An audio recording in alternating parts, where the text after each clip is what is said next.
Nós aqui do Clube de Literatura Clássica notamos que vocês pediram vídeos e resenhas de edições anteriores publicadas pelo clube. E por isso nada mais justo que no mês de Romeu e Julieta nós continuemos a falar sobre Shakespeare. Então a gente escolheu Hamlet, que é a peça teatral do Shakespeare, uma obra tão conhecida, uma peça tão interpretada há tanto tempo no mundo todo. A obra mundo, a tragédia das tragédias, peça que tem comédia, né, mas também tem temas complexos sobre a natureza humana, a gente vai falar sobre isso. Versos conhecidos como Ser ou Não Ser, eis a questão que provavelmente você já ouviu falar. Então a gente vai falar sobre Hamlet hoje. Só que eu não posso deixar de antes fazer um agradecimento especial, porque nós chegamos aos 10 mil inscritos aqui no canal. Então, em nome de toda a equipe e também, assim, para relembrar que existe uma equipe por trás, né, para fazer tudo isso acontecer e funcionar, a gente quer agradecer. Então, muito obrigado. E claro, nós queremos continuar crescendo. Então, se você ainda não é inscrito, já se inscreve. Ou se você já é, divulga, manda lá para aquele teu amigo que gosta de literatura clássica, para tua família, enfim, para todo mundo, conhecer o nosso canal e se inscrever. Agora vamos ao que interessa, né? O que nós temos para falar sobre Hamlet? Bom, primeiro de tudo, Hamlet teria sido escrito por Shakespeare entre 1599 e 1601. E assim, como eu já falei nos vídeos de Romeu e Julieta, o Shakespeare, ele não criou a maioria das histórias dele. O enredo não era original. Então, assim, honrando essa tradição de que as peças de teatro daquela época, na verdade, elas eram adaptações de histórias já conhecidas pelas pessoas há muito tempo, para escrever Hamlet, o Shakespeare, ele bebeu de algumas fontes. Então tem uma primeira versão dessa história aí de um dramaturgo inglês, depois tem uma versão em francês, isso tudo ali no século XVI. Mas para falar sobre Hamlet, todo esse povo aí, ele bebeu na fonte de um autor chamado Saxo Grammaticus, lá do século XII, que é de fato o primeiro registro dessa história, né? Uma história escrita em latim. Então daí nós temos o livreto do box de Hamlet, que nada mais é do que a história original, né? Chamada, na verdade, Rei Hamlet. Então é uma edição bilíngue. Nós temos uma página em latim e outra página com a versão traduzida. Temos muitas notas, né, para ajudar a gente a entender, que é algo super importante. E eu recomendo que vocês façam a leitura desse livreto aqui, porque é muito legal comparar e ver como que o Shakespeare trabalha na história, sabe? Na versão do Shakespeare, a gente tem uma complexidade muito maior, obviamente, né? Ali os monólogos do príncipe Hamlet, os questionamentos que ele faz a si próprio, toda aquela grandeza da linguagem do Shakespeare. Então, o texto do Saxo Grammaticus é outra coisa, né? Uma coisa mais seca, concisa, assim, sabe? Mais direta. Até parece que você tá lendo Graciliano Ramos. Brincadeira. Mas aqui fica a minha recomendação para você ler tanto o livreto, né, como a versão do Shakespeare mesmo de Hamlet. E aí vamos efetivamente falar sobre Hamlet, né? Qual que é a história dessa peça de teatro? Hamlet é o nome do jovem príncipe dinamarquês que está enfrentando a maior crise da vida dele, porque o seu pai, o rei, também chamado Hamlet, morreu.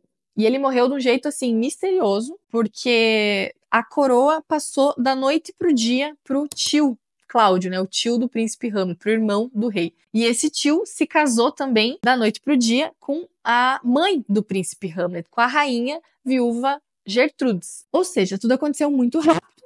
O pai morreu, o tio ocupou o lugar do pai no trono e do lado da mãe. Então a gente tem um príncipe Hamlet que está voltando para a Dinamarca, está voltando dos seus estudos profundamente abalado pela morte do pai, e ele está com algumas suspeitas, porque daí ele começa a desconfiar que a morte do pai não foi natural. A peça, ela abre no castelo de Elsinore, que é um castelo real dinamarquês, né? E aí os guardas estão ali tentando convencer o Horácio, que é um amigo do príncipe Hamlet, que eles têm visto o fantasma do rei Hamlet morto. Até eles chamam esse fantasma de espectro. E aí o Hamlet resolve ir lá ver o fantasma com seus próprios olhos, né? E esse fantasma se apresenta para ele realmente e diz que é o espírito do seu pai morto e revela que o tio Cláudio teria o matado e por conta disso ele quer vingança. Então, o fantasma do pai, ele quer que o príncipe Hamlet vingue a sua morte e vá atrás do tio Cláudio. O Hamlet, ele fica meio desconfiado, né, não acredita de primeira e tal, mas aí ele decide que, de fato, ele vai investigar e vai punir o traidor. Então, a peça inteira é ele pensando se, de fato, o pai foi assassinado e como que ele vai fazer para se vingar. E aí, olha só o que ele vai fazer.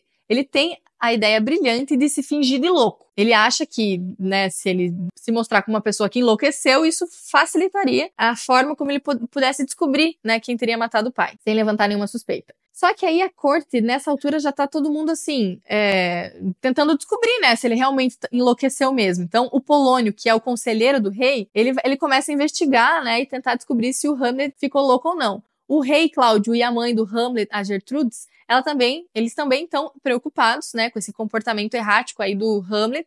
E aí eles até vão pedir para 2 amigos aí do Hamlet para descobrirem, né, essa mudança de comportamento. Mas na verdade o Hamlet logo se liga que não são amigos de verdade, enfim. Nessa história a gente também tem a Ofélia, que é a filha do Polônio, né, do conselheiro do rei, que ela é a namorada do Hamlet. Só que aí eles até têm umas cenas juntos, né, eles se cortejam e tudo mais. Mas bem na verdade, o Hamlet, ele não tá muito interessado nesse relacionamento, sabe? Inclusive, quando ele percebe que ela também está sendo usada pelo pai dela, pelo Polônio e pelo rei Cláudio, para espionar o Hamlet, aí sim que ele vai rejeitar ela, sabe? Ela tem um final meio trágico aí por conta disso. O final, assim, no final acontece muita coisa, sabe? Então, se você... Eu vou falar sobre isso, mas se você não quiser saber, você pula essa parte, porque a partir de agora eu vou começar a avisar os momentos de spoiler, tá? Apesar de acreditar que não tem spoiler de clássicos, sei lá, de 500 anos.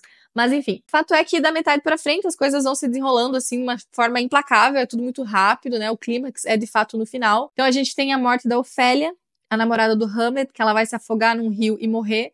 Depois o Hamlet vai matar o Polônio, acidentalmente. Aí por conta disso, o Laertes, que ele é um outro personagem, ele é irmão da Ofélia e filho do Polônio, ele vai ficar com raiva do Hamlet, né, e vai querer vingar a morte do pai e da irmã. E aí ele vai se unir com o rei Cláudio, eles vão envenenar a ponta da espada do Laertes, né, pro duelo e tal, e vão preparar uma taça de vinho envenenado para dar pro Hamlet. Só que aí, quem vai beber esse vinho é a mãe do Hamlet, que vai morrer, e aí no duelo os dois se machucam, enfim, né, então eles ficam envenenados, vão morrer, só que aí antes do Hamlet morrer, ele consegue matar o tio dele, que é o rei Cláudio. Ou seja, todo mundo morre. Até a peça ela termina assim com o corpo ali do Hamlet nos braços do Horácio, né, que é o amigo, que é o único que sobrevive. E aí a gente tem a família real destruída. E aí a gente tem a chegada do príncipe Fortinbras, que é o príncipe da Noruega, que chega ali para tomar controle do reino da Dinamarca. Então, a história é essa. Bom, sobre interpretações. Hamlet, ela é considerada uma das maiores obras clássicas da literatura clássica, né? Talvez a principal tragédia do Shakespeare, a sua obra mais completa, com temas amplos, temas universais. É uma peça, assim, que ao mesmo tempo que ela fala do drama familiar, né? Mostra aí essas intrigas da família, os relacionamentos conturbados dos personagens, a profundidade deles e tal.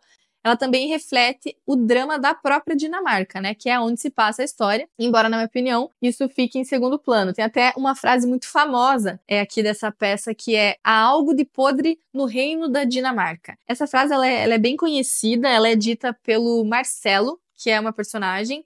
Ele é um guarda ali, que eles estão debatendo, ele e o Horácio, né? O amigo do Hamlet, se eles devem seguir o Hamlet e o fantasma. Mas assim, há algo de podre no reino da Dinamarca. O que ele está dizendo? Ele está falando que tem algo ruim acontecendo no país. Esse fantasma que apareceu, evidentemente, é um presságio ruim. O rei Cláudio está no poder de forma ilegítima, né?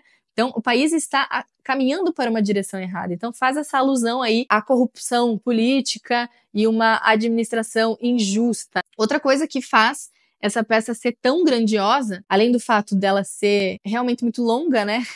Assim, acho que é a maior peça de teatro mesmo do Shakespeare. É algo assim, é a universalidade dos temas. O Harold Bloom, ele vai chamar a peça do Hamlet de poema ilimitado.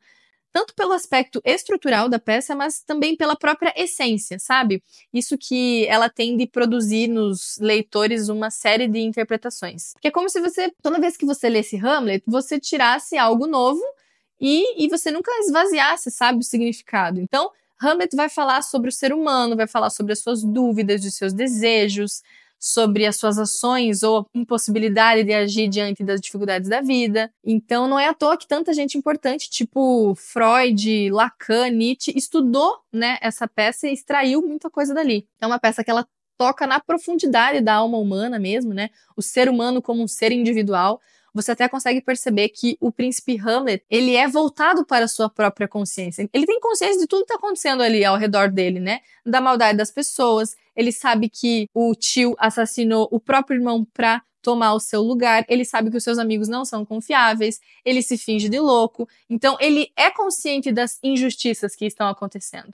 Inclusive, vem desse raciocínio aquela famosa frase: ser ou não ser, eis a questão. Porque é o Hamlet pensando, né, se é melhor viver ou morrer, se ele deve matar o tio ou não. Então, essa reflexão existencial que ele faz, né, que muitos críticos vão pintar aí como o grande dilema do homem moderno. E assim, vamos combinar.